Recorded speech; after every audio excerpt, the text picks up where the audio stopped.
Government SUVs surround a modest rural clinic as agents in dark suits approach purposefully. Inside, Dr. Sarah Mitchell stands protective at her clinic door, hand firmly gripping the frame. Her eyes show no fear, only fierce determination as she blocks their entry. Through the window behind her, monitoring equipment flashes around a patient's bed, connected to strange devices unlike anything in a standard medical facility. The tension builds as she speaks clearly through the glass. You'll need more than badges to get through this door.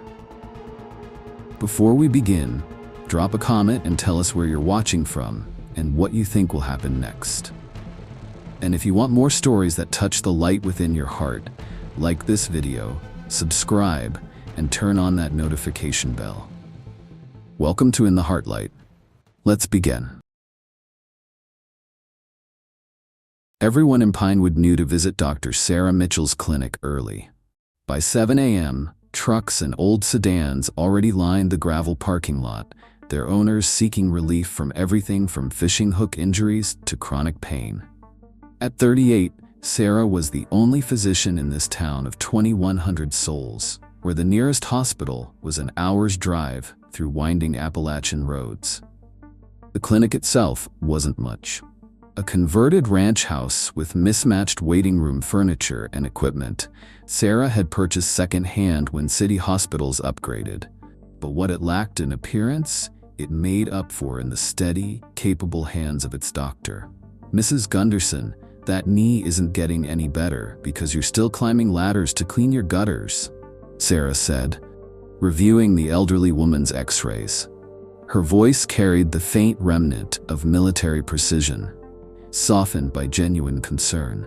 "Well, who else is gonna do it? My Harold's been gone 3 years now." The woman adjusted her glasses stubbornly. Sarah sighed, making a note in the worn patient ledger. "Next time, call me. I'll send my nephew over." These weren't just patients, they were neighbors, a responsibility Sarah carried like the weight of her medical bag. Behind the reception desk, Maggie tallied the day's payments, her expression telling Sarah everything she needed to know about their financial situation. "3 more barters today," Maggie whispered, showing a list that included fresh eggs, handmade quilts, and promises of firewood delivery. "And the Jenkins family still can't pay for little Tommy's asthma medications." "Give it to them anyway," Sarah said. "We'll figure something out." What her patients didn't see was Sarah's other work. After hours, in the small room behind her office, specialized equipment hummed softly. Neural mapping devices and experimental stimulation tools she'd smuggled piece by piece from her former posting as a Navy trauma surgeon. Equipment technically not approved for civilian use, designed to heal the kinds of traumatic brain injuries that had haunted her military career. The clinic phone rang, interrupting her thoughts. "Dr. Mitchell," she answered. "Sarah, it's Ben from the diner. Old man Wilcox collapsed in the parking lot. Looks bad." Sarah was already grabbing her bag. "On my way.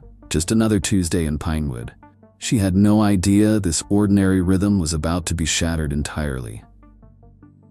Sarah arrived at the diner expecting to find Wilcox, but Ben was kneeling beside a different man entirely. Gaunt and bearded, sprawled unconscious on the asphalt. His clothes were ragged, his breathing shallow. Mid-50s maybe, though hardship had a way of aging people beyond their years. "Found him going through our dumpster," Ben explained, stepping back as Sarah took charge. "When I offered him a proper meal, he collapsed. No ID on him." Sarah's assessment was quick and practiced. Dilated pupils, irregular heartbeat, tremors in his extremities, but it was the scar tissue visible beneath his hairline that caught her attention, the telltale mark of previous brain surgery. "Help me get him to the clinic," she ordered. 3 hours later, Sarah stared at the scans she'd taken, her stomach nodding. The man, John Doe for now, showed severe traumatic brain injury patterns she'd seen countless times in combat hospitals, the kind that conventional medicine considered beyond help. Her clinic phone rang. It was Dr. Peterson from County Hospital. "I ran his prints through the system," Peterson said, his voice tense. "John Reeves, former military. He's been through every major VA hospital in the region. Multiple surgeries, all failed. They've classified him as terminal palliative care only. So why isn't he in a VA facility now? Sarah asked. He walked out 3 weeks ago. The notes say he refused to die hooked to machines. Sarah, there's nothing more to be done for him. His frontal lobe damage is extensive. Sarah glanced at John's unconscious form. I'm not giving up on him. Don't be stubborn, Peterson warned. You can't save everyone. He needs hospice care, not a miracle. After hanging up, Sarah pulled John's military file from the faxed records. Marine Corps, Special Operations, Purple Heart.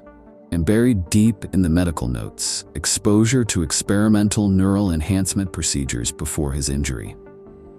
The similarities to her own research were impossible to ignore.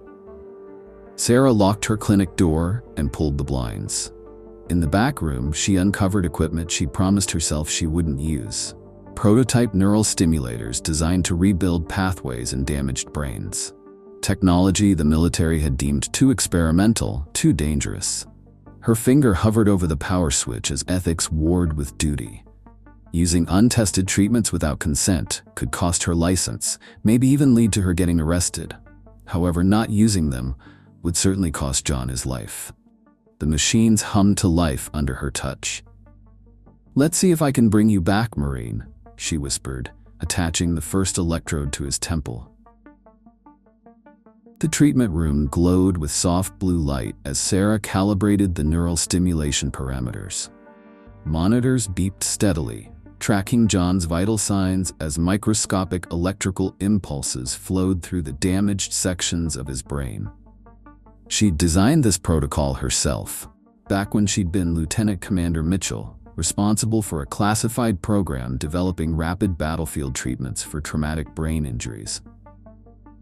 You were part of something similar, weren't you? She murmured to her unconscious patient, reviewing his redacted file again. Neurostimulation enhancement for special operations. They put things in your head to make you a better soldier, then abandoned you when it all went wrong. Sarah knew the pattern all too well. She'd seen it with dozens of soldiers, experimental procedures authorized in the name of creating more effective warriors, then bureaucratic abandonment when complications arose. It's why she'd eventually walked away from her military career, smuggling her research with her, determined to perfect what the military had given up on. 3 hours into the first treatment, John's eyes fluttered open. Unfocused, uncomprehending, but open. John, can you hear me? Sarah asked, leaning close. His lips moved soundlessly, but she saw recognition flicker across his face before he slipped back into unconsciousness. It was more response than his medical files suggested possible. By morning, Sarah had administered 3 treatment cycles. She'd need to wait now, let his brain integrate the stimulation. Exhausted, she collapsed on the cot she kept for overnight patients, still wearing her lab coat. She dreamed of Kandahar again, the field hospital overflowing after an IED explosion. 23 Marines with varying degrees of traumatic brain injury. The experimental neural stimulators had worked on the first 6, but the 7th. Captain Martinez had seized uncontrollably, his brain unable to process the electrical patterns. He died under her care, his blood on her hands. Sarah woke with a gasp, sunlight streaming through the blinds. Maggie stood in the doorway, concern etched on her face. You didn't tell me we had an overnight patient, Maggie said. And there are people waiting outside. What time is it? Almost 9. I've been turning folks away saying you're handling an emergency. Sarah struggled upright, checking John's vitals. Stronger, more stable. Give me 10 minutes, she told Maggie, and I need you to cancel all afternoon appointments. Throughout the morning, Sarah split her attention between her regular patients and John, whose condition was improving by barely perceptible increments.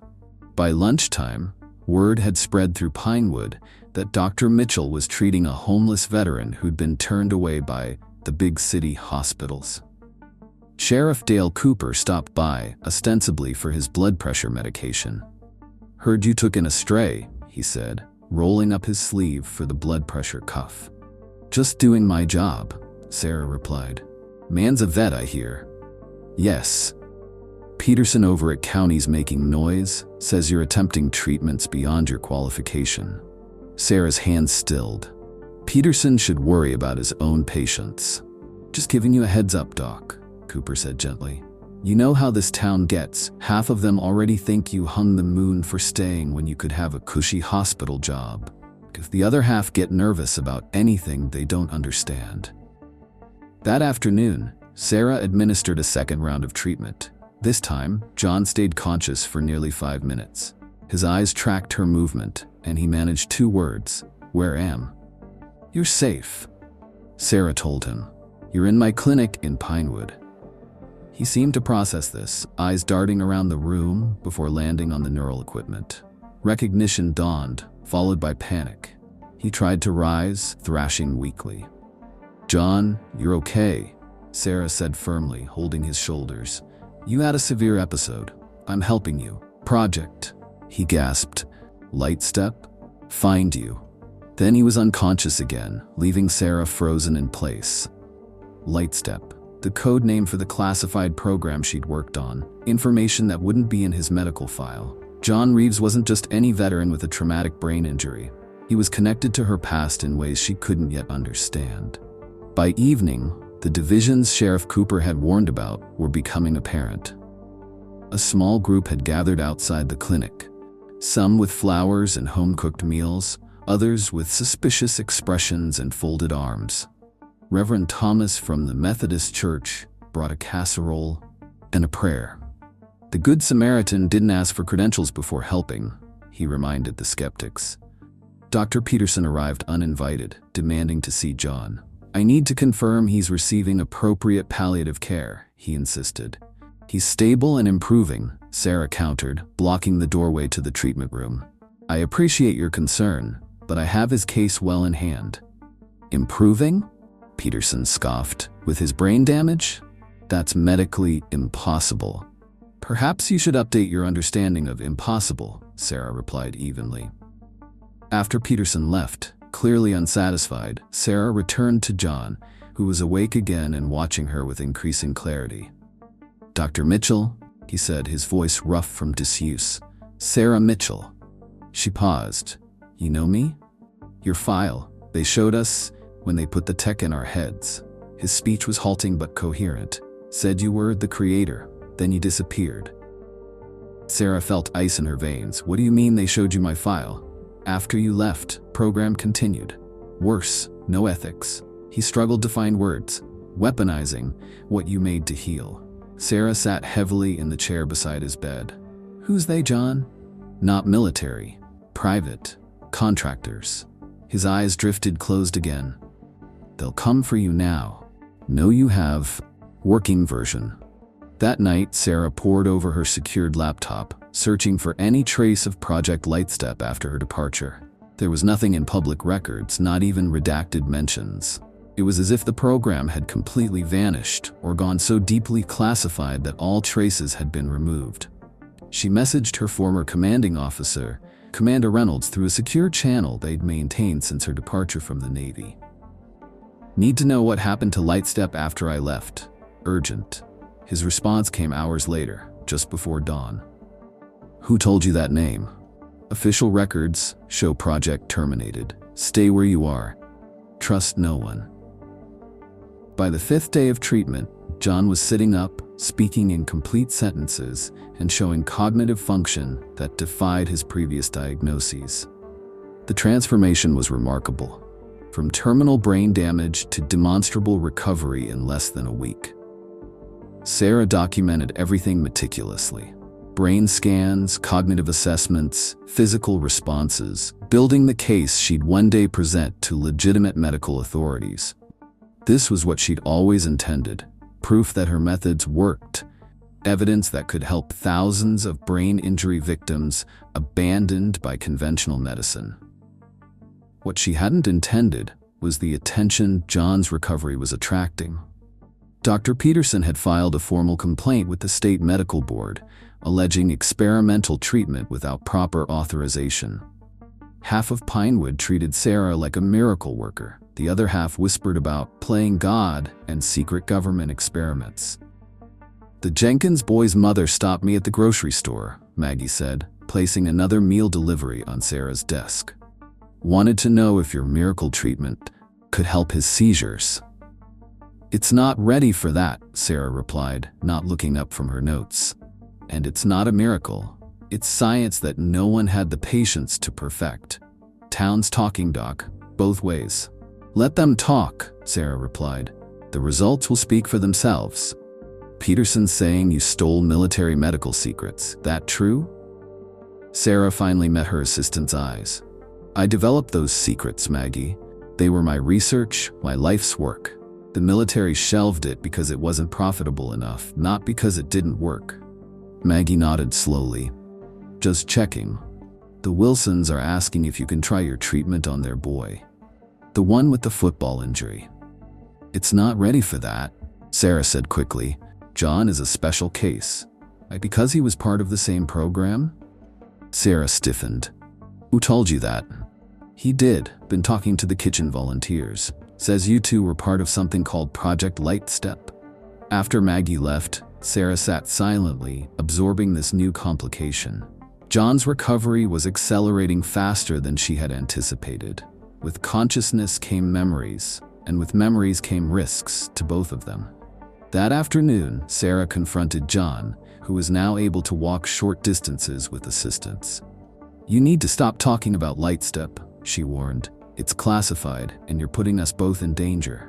John's eyes were clearer than ever, focused with an intensity that hadn't been present even on his best days. "They already know I'm here. Peterson made sure of that. Peterson's just a jealous small-town doctor. He's their eyes." John's voice was suddenly sharp. "Check his calls. Check who he's reporting to." That Sarah felt a chill. "You're saying Peterson is working for whoever continued Lightstep?" "Private contractors. Military oversight removed. They're taking your neural pathways research and using it for programming, not healing. Creating soldiers who follow commands without question." John's hands trembled slightly. "I escaped before final integration. Others weren't so lucky." "That's why you're homeless. You've been hiding." John nodded, his gaze distant. "They implanted experimental neural networks based on your research, designed to enhance obedience, suppress moral questioning. But your original protocols kept interfering. The healing parts fought the control parts, created cognitive dissonance, then deterioration." Sarah thought of the intricate neural mapping she'd developed, pathways designed to rebuild damaged areas, to restore autonomy, not remove it. The idea of it being perverted to create compliant soldiers made her physically ill. How many others? Started with 12 of us. FOF, Special Forces, all volunteers, told we were getting performance enhancements. His voice grew hollow. 3 died during initial integration. 4 more during field tests. The rest? He looked away. They're operational, completely controlled. And you escaped. My implants partially failed after a mission injury, created a window of awareness. I removed what I could myself and ran. He touched the scarring on his scalp. That's when the deterioration started. My brain fighting itself. Sarah studied his scans on her tablet. The damage patterns make sense now. It's not just trauma, it's your brain rejecting the implants and the implants fighting back.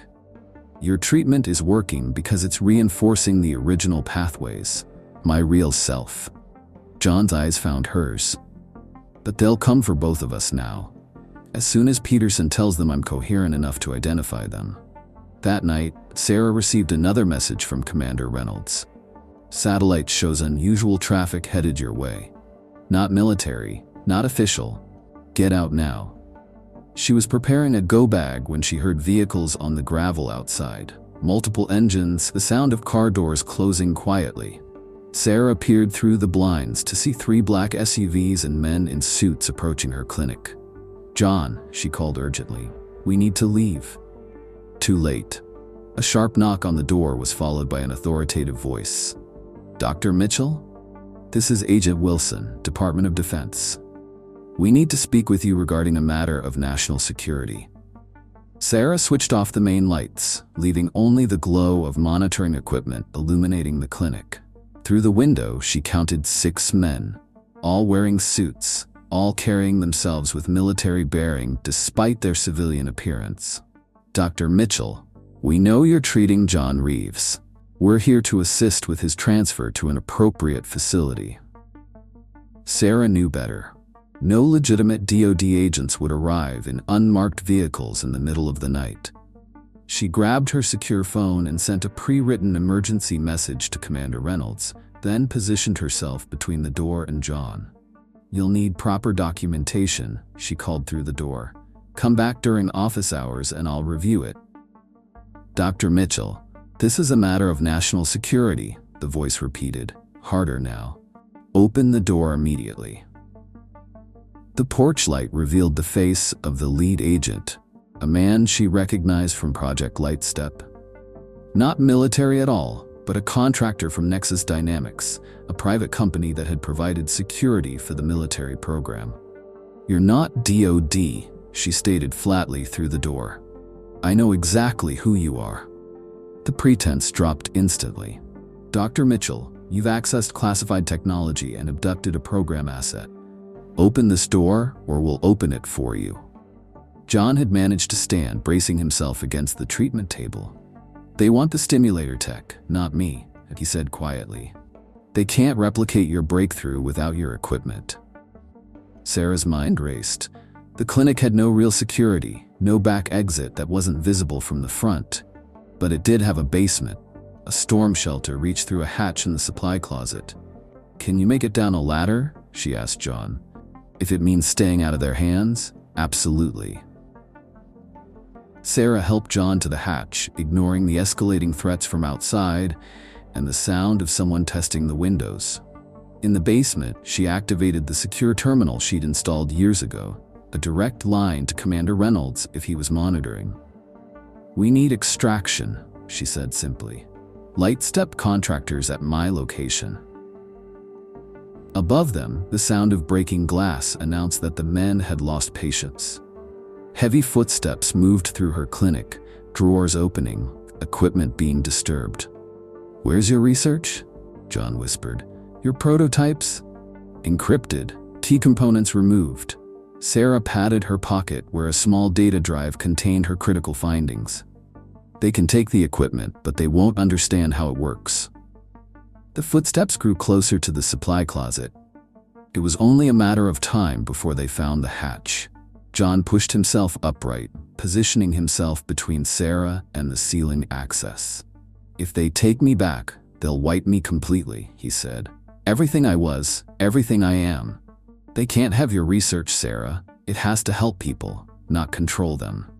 The hatch creaked as someone above began to pull at it. Sarah closed her eyes, certain they'd been cornered, when suddenly the quiet night erupted with the unmistakable sound of helicopter rotors directly overhead.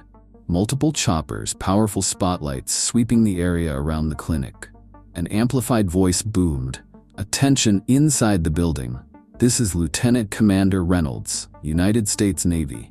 You are interfering with a sanctioned military operation. Stand down immediately.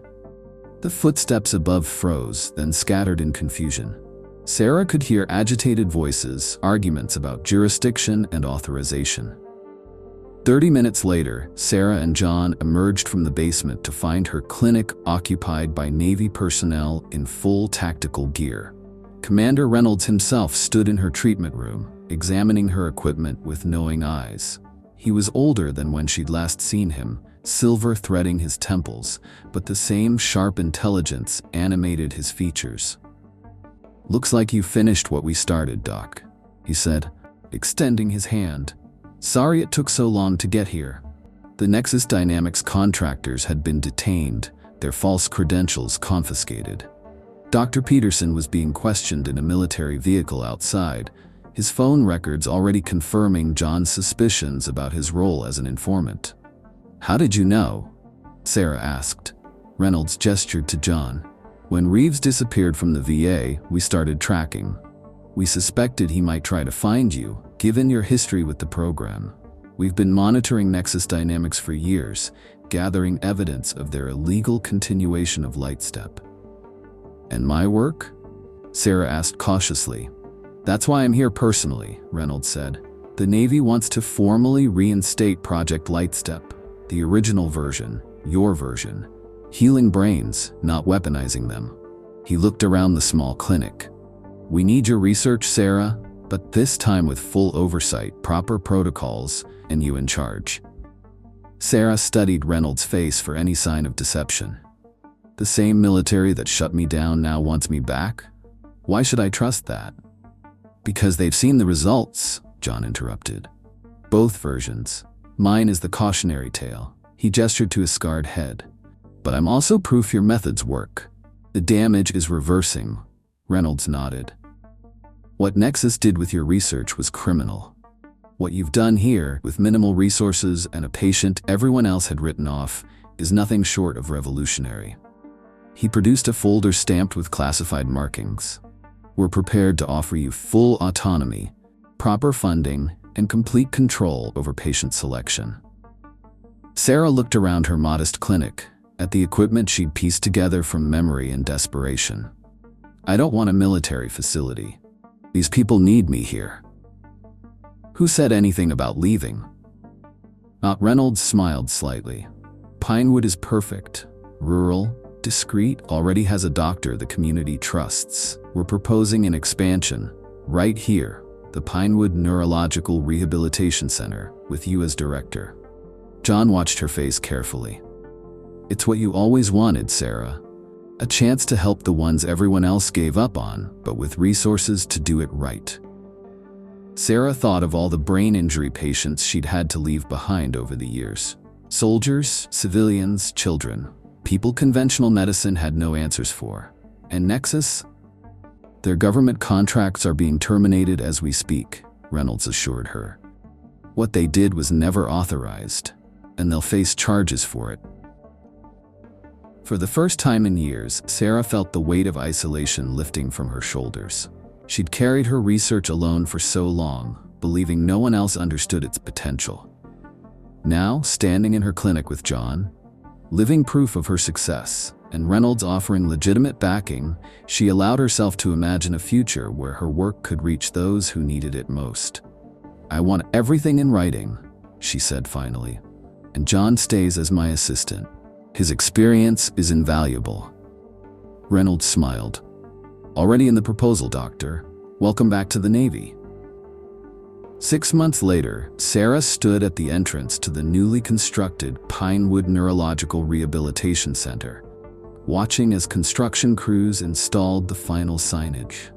What had once been her modest clinic was now a state-of-the-art treatment facility, the first of 5 planned centers nationwide. The original ranch house remained, preserved as the administrative hub, while modern treatment wings extended behind it like embracing arms. Sarah had insisted on keeping the homey atmosphere. No sterile hospital corridors, no institutional feel. Patients recovered better in environments that felt safe, familiar. John Reeves stood beside her, now her official deputy director. His recovery had become the cornerstone case study in what medical journals were cautiously calling the Mitchell Protocol, a revolutionary approach to treating traumatic brain injuries previously deemed irreversible. "First official patients arrive tomorrow," John said. 12 veterans, all told they'd never recover. "And Dr. Peterson?" Sarah asked with a small smile. "Facing charges for corporate espionage and unauthorized release of medical information. He won't be practicing medicine for a very long time." The town of Pinewood had transformed as well. New housing for staff, an expanded diner for patients' families, and a renewed sense of purpose had revitalized the struggling community. Maggie now managed a team of 10 clinic administrators, and Sheriff Cooper headed security for the facility. "Never imagined your little basement lab would turn into all this," Sheriff Cooper remarked, joining them at the entrance. Sarah watched as a military helicopter landed on the newly constructed helipad, bringing specialized equipment for tomorrow's first treatments. Sometimes the best medicine happens outside the system, she said. But I'm glad the system finally caught up. Inside the facility, a wall honored the pioneers. Photos of John and the 16 other veterans who had received Sarah's experimental treatments before official approval. All had recovered beyond conventional medical expectations. Beside them hung a simple framed piece of paper, Sarah's original notes on neural pathway stimulation, written during her first deployment as a Navy surgeon. "Ready to change the world, Dr. Mitchell?" John asked. Sarah thought of all the lives that would be transformed within these walls. All the families who would get their loved ones back, just as she had brought John back from the edge. The funding was in place, the oversight committee respected her methods, and for the first time, conventional medicine was starting to recognize that some terminal conditions weren't terminal at all. She thought of the moment she'd first activated her equipment to help John. That leap of faith when ethics and duty had aligned rather than conflicted. Every success that followed had confirmed what she'd always believed. Healing was possible where others saw only hopelessness. "Already started," she replied. "Let's keep going." Sarah watched as the first patient transport arrived, a young woman injured in a helicopter crash, written off by 3 major hospitals. The woman's family followed anxiously behind the medical team, their faces etched with the desperate hope of people who'd been told not to hope at all. It was a look Sarah knew well. The same look she'd seen in the mirror all those years ago when she'd first begun developing her protocols, driven by the belief that broken brains could be rebuilt if only someone cared enough to try. Today, in this small Appalachian town that had embraced her and her work, that belief had become reality. And tomorrow, it would change another life, and another after that, just as she'd always intended. Love this story? Hit that like button and subscribe to the channel for more. Don't forget to check out the video currently on your screen. You won't want to miss it. See you in the next one.